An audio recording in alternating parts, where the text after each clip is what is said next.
السلام علیکم پیارے دوستو، بسم اللہ الرحمن الرحیم۔ سچے اور دلچسپ واقعات سننے کے لیے ہمارے چینل کو سبسکرائب کریں۔ ناظرین، امام مہدی علیہ السلام کا ظہور ان قریب ہونے والا ہے۔ آج کی ویڈیو میں ہم حالات حاضرہ اور مختلف پیشین گوئیوں کی مدد سے امام مہدی علیہ السلام کے ظہور پذیر ہونے کی نشانیاں آپ کو بتائیں گے، تاکہ ان نشانیوں کی مدد سے ہم امام مہدی علیہ السلام کو پہچان سکیں۔ کیونکہ اے روز کوئی نہ کوئی بدبخت خود کو امام مہدی علیہ السلام کے ہونے کا دعویٰ کرتا ہے۔ کبھی صدام حسین کو امام مہدی کہا گیا تو کبھی بھارت میں کوئی شخص خود کو امام مہدی علیہ السلام کہلواتا ہے، اور کبھی پاکستان میں کوئی خواب دیکھنے والا بندہ خود کو امام مہدی علیہ السلام کے طور پر پیش کرتا ہے۔ لیکن اس ویڈیو میں ہم آپ کو وہ ساری نشانیاں اور وہ سارے حالات حاضرہ بتائیں گے جس کی مدد سے ہم حقیقی امام مہدی علیہ السلام کو پہچان سکیں گے۔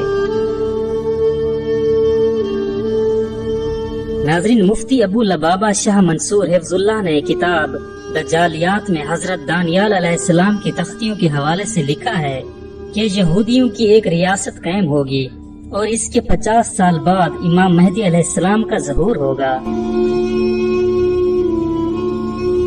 ناظرین، آپ کو بتاتا چلوں کہ یہودیوں کی ریاست اسرائیل کو تصور کیا گیا ہے، اور اسرائیل کی بنیاد 1946-47 میں ڈالی گئی، لیکن 1973 میں جا کر اقوام متحدہ نے ملک کی حیثیت سے تسلیم کیا اور اس کے جھنڈے کو بھی تسلیم کیا۔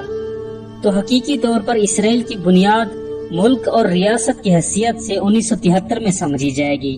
اس لحاظ سے 2023 میں 50 سال پورے ہوتے ہیں، لہذا ممکن ہے کہ 2024 میں امام مہدی علیہ السلام کا ظہور ہو جائے۔ نیز نسائی میں جس غزوہ کی نشاندہی کی گئی ہے، جس میں امام مہدی علیہ السلام کی ایک جماعت افغانستان اور مغربی پاکستان سے نکل کر، یعنی کہ خراسان سے نکل کر مشرقی علاقہ پر برسر پیکار ہوگی، تو حالیہ جو خبریں آ رہی ہیں اس کی پیش خیمہ ثابت ہو سکتی ہیں۔ اب میں آپ کو بتاتا ہوں کہ دجال کے خروج کے آثار کون سے ہوں گے۔ ناظرین، قابل غور بات تو یہ بھی ہے کہ کورونا کا ڈرامہ بھی 2024 میں ختم کر دیا جائے گا۔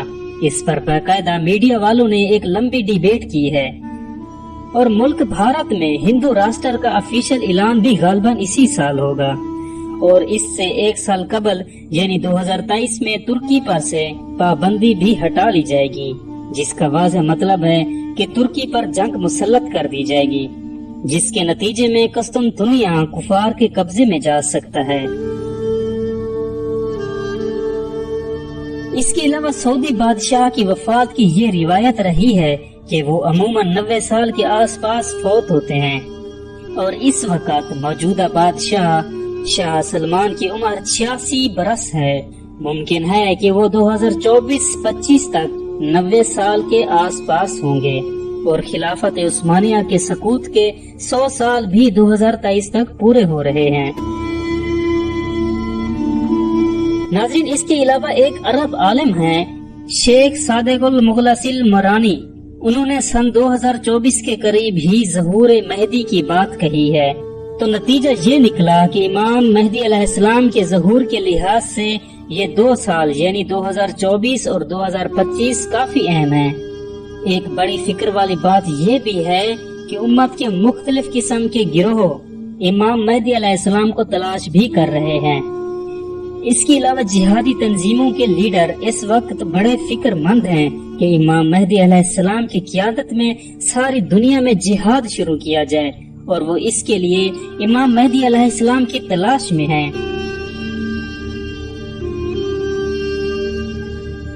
کافی دن پہلے پیر ذوالفقار احمد نقشبندی صاحب نے حرم میں بیٹھ کر قسم کھا کر یہ بات کہی تھی کہ امام مہدی علیہ السلام کا ظہور 2025 میں ہوگا، اور وہ ہر سال اسی تلاش میں جاتے ہیں کہ کسی طرح امام مہدی علیہ السلام کو پہچان سکیں۔ اس کے علاوہ مولانا سجاد نعمانی ایک دن اپنے بیان میں بتا رہے تھے کہ اللہ نے دجال کے فتنوں کا ذکر سورہ کہف میں کیا ہے، اور سورہ کہف 15ویں پارے کے نصف سے شروع ہوتی ہے۔ اس سے معلوم ہوا ہے کہ دجال کے خروج 15ویں صدی کی نصف پر ہوگا،